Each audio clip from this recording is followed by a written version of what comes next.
Hello everyone, my name's Ellie. I must start by giving you a trigger warning because my story does involve some abuse. I won't go into a lot of detail, but I will mention some instances to show you what my mother-in-law put me through. I still regret the day I married Jake, my now ex-husband. Initially, I thought Jake was a good man from a respected family. His mother, Chrissy, worked at a charitable foundation, and his father, Xavier, was a successful businessman. They seemed like a great family, and I was happy to be a part of it. However, everything changed after I married Jake. Chrissy, my mother-in-law, became increasingly abusive towards me. It started with small things like hiding my belongings, glasses, phone, and purse, and laughing as I searched anxiously for them. She would also ask me to handle hot pots that would burn me, and once she even mixed shrimp juice into a dish knowing I was allergic, causing me to miss an important event. She would make me cook for hours only to throw everything on the floor. Whenever confronted, she denied any wrongdoing or claimed it was accidental. After enduring months of this mistreatment, I finally confronted Chrissy and sought help from Jake. "You need to tell me what your problem is, Chrissy," I pleaded. "I'm tired of your behavior. I know you've been intentionally trying to hurt and embarrass me." Chrissy responded defensively, "What are you talking about, Ellie? How could you accuse me of something like that? Are you jealous of me or something?" Frustrated, I retorted, "Why would I be jealous of you? You're a psycho who enjoys hurting me for no reason." Jake, instead of supporting me, brushed off my concerns. "Ellie, don't be so dramatic. My mother is a respected lady. She works at a charitable foundation. She would never do anything to hurt you." Feeling betrayed by Jake's indifference to my suffering, I realized Chrissy had manipulated him too, hiding her actions and pretending innocence. It was shocking that he blamed me for accusing his mother despite knowing about her deliberate actions against me. I was horrified to hear what he said. "Jake, you need to do something about your mom. What she's been doing to me is borderline abusive. You've seen how she intentionally makes food with ingredients I'm allergic to, and she doesn't even tell me." "You're being ridiculous, Ellie," Jake replied firmly. "Mom would never do something like that.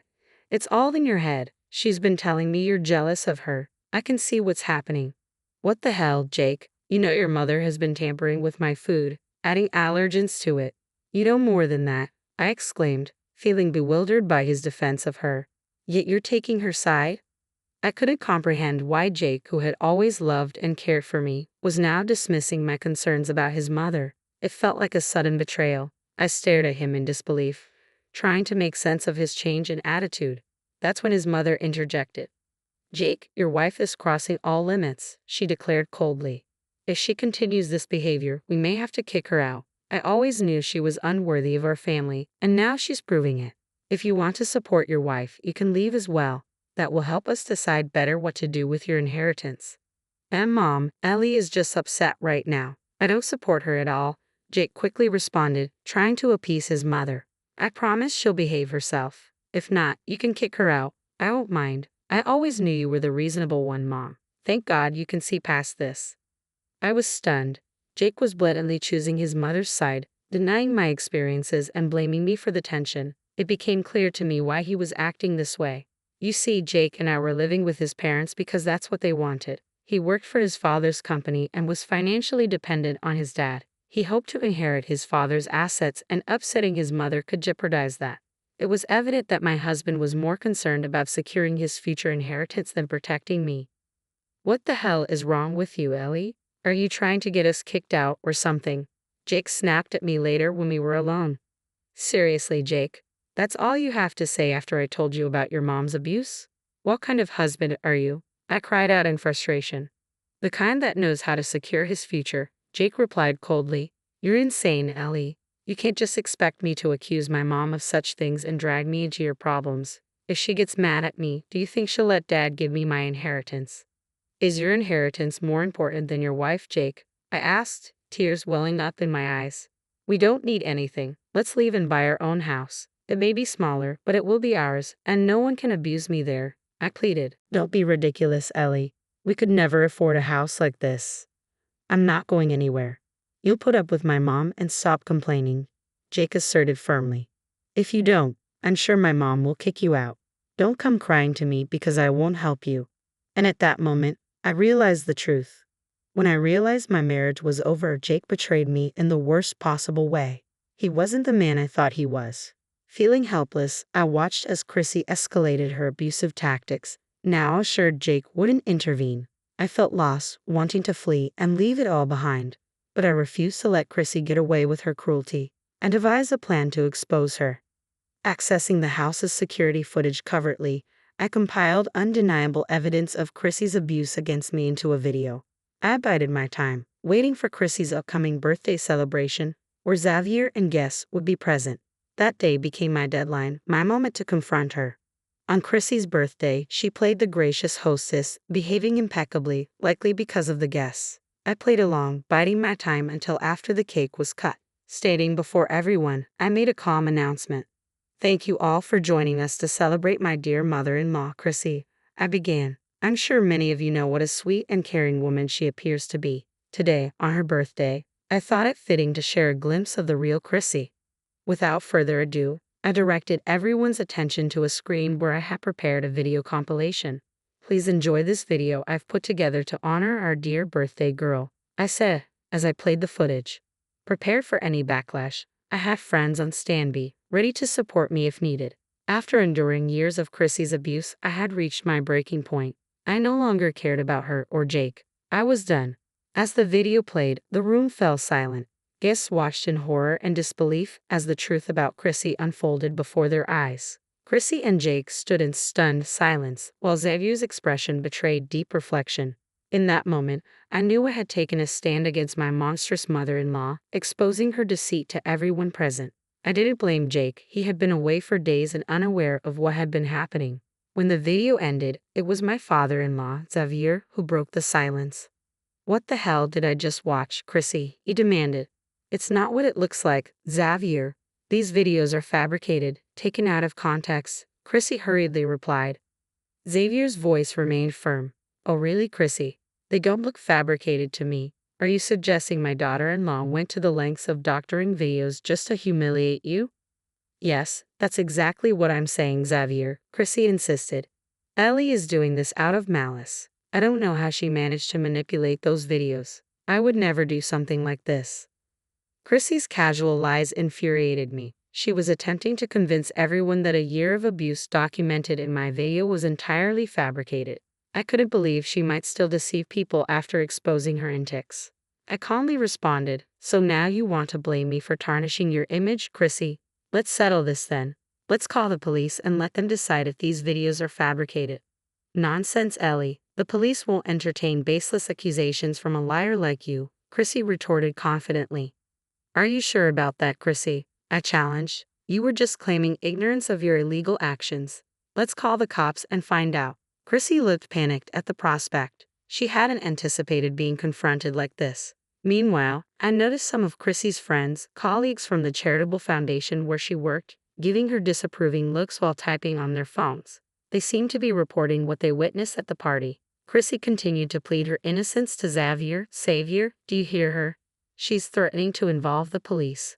Ellie is trying to get me into trouble. She's delusional." Xavier's expression hardened. "Jake, care to explain what you were doing while your wife was being abused under my roof?" "Dad, it's not as bad as it looks," Jake interjected nervously. "Mom is a caring mother-in-law." "Seriously, Jake? Is this how a caring mother-in-law behaves?" Xavier challenged. "Are you out of your mind? Ellie showed you proof, and you still defend your mother." Realizing the gravity of the situation, Xavier addressed everyone present. "Wait a minute. Ellie told Jake about the abuse, and he did nothing." The room fell silent as the realization sank in. No one had expected Jake to know the truth and fail to protect his wife. It became evident that Jake's priorities were tied more to his inheritance and living in a luxurious mansion than standing up for his wife. Zaire, a man of morals and ethics, was visibly furious at his son's betrayal. "I didn't marry Jake for his father's fortune or to live in a grand mansion. I married him out of love," I declared, my voice steady with resolve. "But it's clear that Jake has different priorities." Xavier stepped forward, his expression reflecting disappointment and anger. It was clear he wouldn't tolerate Chrissy's behavior any longer. When I told Xavier that I had informed Jake about the abuse, he refused to believe me. Jake had always dismissed my concerns, accusing me of overreacting and defending Chrissy. He insisted he couldn't risk upsetting her because it might jeopardize our stay in the house. "Why didn't you come to me sooner, Ellie?" Xavier asked, his voice heavy with regret. "I needed to gather proof," I explained. "I knew no one would believe me without it." "We all believe you, Ellie. I'm so sorry this happened to you," Xavier sighed. "I'm sorry I failed to raise my son right. As for Chrissy, you can call the cops on her. I won't interfere." "How could you say that, Xavier? You would let her call the cops on her own wife," Chrissy protested. "My life will be ruined?" "Xavier, our reputation will be ruined," Jake added urgently. "You can't support this." "Shut your mouths," Xavier's voice thundered. "After what you've done, you have no right to tell me how to act. And don't call me family. Abusers and enablers can never be my family. As for my reputation, it will remain intact. I will divorce Chrissy and disinherit Jake as soon as possible. I want no ties with monsters like you two." Chrissy and Jake were stunned by Xavier's decisive words. They had assumed they could spin the situation to make me look like the villain, but the crowd's cheers made it clear that no one believed them. Chrissy's friends had already left, pledging their support to me and promising to hold Chrissy accountable in their own way. As Chrissy and Jake pleaded with Xavier, insisting he reconsider, he remained resolute. "Ellie's words are backed by proof. She didn't just tell me the truth, she showed it to me. Unlike my spineless son here, I intend to do what's right by Ellie." "Dad, I'm sorry," Jake finally admitted. "I should have listened to Ellie. Believe me, Dad, I had no idea Mom was capable of." "I showed you proof once, Jake," I interrupted, my voice steady with resolve. "But you chose to do nothing. You didn't want to risk your inheritance." Xavier's decision was final, and Chrissy and Jake realized they couldn't change his mind. Their attempts to manipulate the situation have failed, and now they face the consequences of their actions. "I don't even know what I ever saw in you. It's ironic that your father cares more about me than you," I remarked bitterly. "If you hadn't supported me today, Xavier, I don't know what I would have done," I continued, feeling grateful for Xavier's backing. "I support you wholeheartedly, Ellie. My foolish son doesn't deserve you, and he certainly doesn't deserve the inheritance he covets so badly," Xavier asserted firmly. "It's only right that I disinherit him." "Dad, no. You can't do this to me," Jake pleaded desperately. "I'm your son." "Don't call me Dad, Jake. I'm done being an ATM to two useless people who contribute nothing but misery to this world," Xavier retorted. "Since you become as greedy and deceitful as your mother, you can leave with her after our divorce. There will be no home for you here anymore." "You're not serious about this, Xavier," Chrissy interjected, her voice trembling. "You're just saying this to hurt me. We've been together for almost 3 decades. "Yes, we have been together that long," Xavier acknowledged coldly. "But I never imagined my own wife could be so vile and monstrous. After today, I want nothing to do with you." Chrissy stood frozen, stunned into silence, while Jake sobbed and begged Xavier for forgiveness.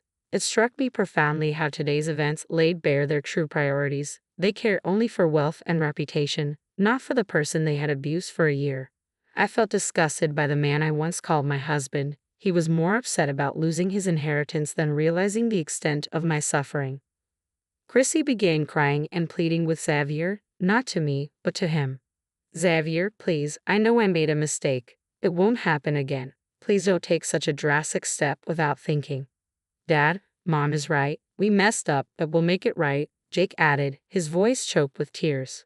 "We're ashamed of ourselves. This will be a wake-up call for me. Please forgive us." "You have some nerve asking for forgiveness," Xavier responded bitterly. "You haven't even apologized to Ellie, the main victim here. You're apologizing to me because I have the power to leave you bankrupt and homeless. Not once have you shown remorse or apologized to her for your despicable actions." Xavier's words echoed my own feelings of betrayal and neglect. He saw through their insincerity, recognizing their desperation to avoid losing everything they had. As soon as Xavier pointed out their hypocrisy, Chrissy and Jake began bombarding me with apologies. Their gestures felt so fake and desperate that I recoiled, feeling as though their mere touch would pollute me further. I wanted those monsters nowhere near me anymore. "Don't bother with your fake apologies anymore. I know you're only sorry because you got caught and are facing consequences," I stated firmly.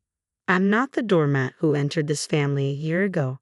I see through your facades." Ellie, please, Chrissy pleaded, her voice quivering. I should have protected you. I'm so sorry I didn't. We love each other. We can move past this. We're family. Yes, we're family, I responded with bitter irony. I'm sorry, Chrissy, but I can't accept your apology. Your idea of a perfect family involves abusing your daughter-in-law. That's not something I'm willing to overlook. I was such a bad mother-in-law, Chrissy continued, attempting to salvage the situation. I promise I'll get help. I'll change. Please forgive us. Let's go back to being a family. I couldn't help but laugh. You must be delusional if you think I consider you family. You're nothing but leeches. Your apologies mean nothing. You're only here because your future is at stake. Well, I don't forgive you. Don't do this, Ellie, Jake pleaded desperately. I did what I did to protect us. I love you. You let your mom torture me because you wanted to secure our future. I shot back, my voice steady with resolve. I told you countless times we don't need your parents' money. I wanted us to leave, to get away from your evil mother, but greed kept you here, overlooking everything she did. I'm divorcing you, Jake, I declared firmly. That's final, and I'll be going after half of your assets. You'll pay for enabling your mother. Jake and Chrissy were stunned into silence, their pleading and apologies falling on deaf ears. They continued crying, but I was done listening. I called my friends, who swiftly gathered my belongings and drove me away from that toxic household. Jake tried to intervene, but one stern word from Xavier shut him down. Chrissy's pleas were equally ignored. I didn't need to involve the police with the video evidence. Xavier's actions spoke volumes. He kicked them out of the house, leaving them to beg at my friend's doorstep for shelter. Xavier had an ironclad prenup, ensuring Chrissy received nothing. Her friends at the charitable foundation exposed her actions, resulting in her dismissal. Jake lost his job at his father's company, along with any hope of a substantial inheritance. Chrissy had the audacity to appeal to me for help, claiming we were family. I promptly kicked them out and threatened a restraining order if they ever contacted me again. In the months that followed, I settled into my own place, having rented a small flat.